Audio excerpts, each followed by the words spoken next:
Hello, everyone. Welcome back to the Capitalist with Ikhlas podcast. I'm Ikhlas, and with me is Olivia.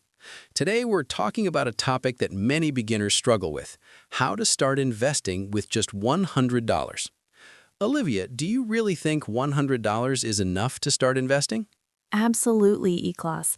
In fact, $100 is more than enough to take your first step into the investment world.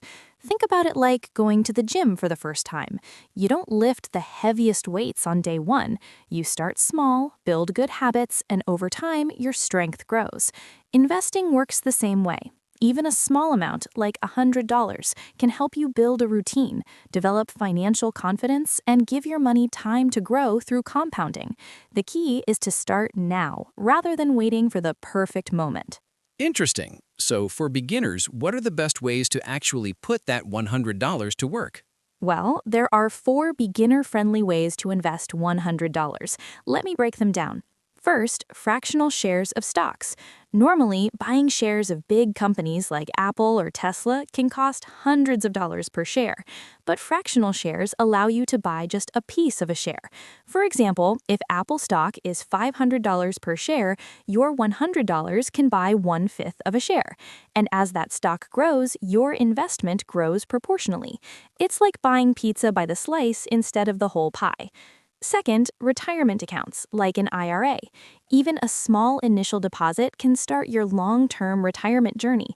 IRAs are tax-advantaged accounts, which means your money grows either tax-free or with tax benefits. Starting early gives decades for your money to compound.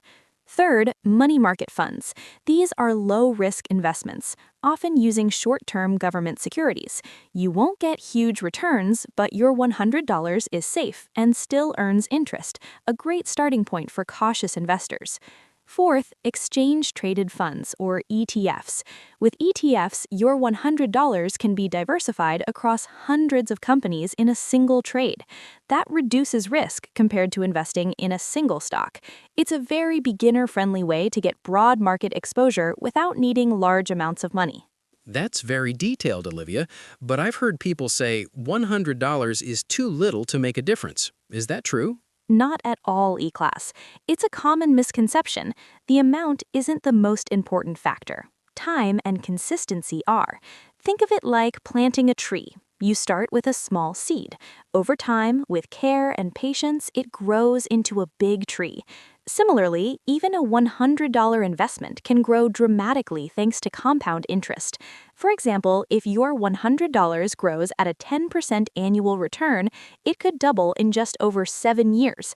Add monthly contributions of $50, and in 30 years, your portfolio could exceed $115,000. That's the power of starting early and staying consistent. Wow, that really shows the importance of time. But what about the risk? Aren't stocks too risky for beginners? That's a very good question. Stocks do carry risk, but there are ways to manage it. Diversification is key.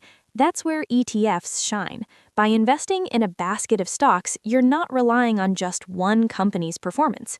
Also, starting small lets you learn without putting too much money at risk. Money market funds and fractional shares give you safer entry points. And remember, investing is a long-term game. Short-term fluctuations are normal, but over time, the market tends to grow. Got it. And how about fees? I've read that some brokerages charge high fees, which can eat into small investments. Yes, fees are something beginners must watch out for. That's why I recommend using low-cost platforms or apps that allow commission-free trades and low expense ratios. That way, your $100 stays working for you instead of going to fees. Automation helps too. Setting up small, regular contributions keeps the habit going without worrying about timing each trade. So, to summarize, even with $100, beginners can start investing safely, diversify, and take advantage of compounding, right? Exactly. The goal isn't to become rich overnight. The goal is to build consistent habits, learn investing, and give your money time to grow. Small steps lead to big results. The earlier you start, the more you benefit from compounding and market growth. Your first $100 is your most important investment because it gets you started. Thank you, Olivia, for breaking that down. And to our listeners, remember, don't wait for a perfect moment. Start small, stay consistent, and let time work its magic. That's it for today's episode of Capitalist with Ikhlas. See you next time.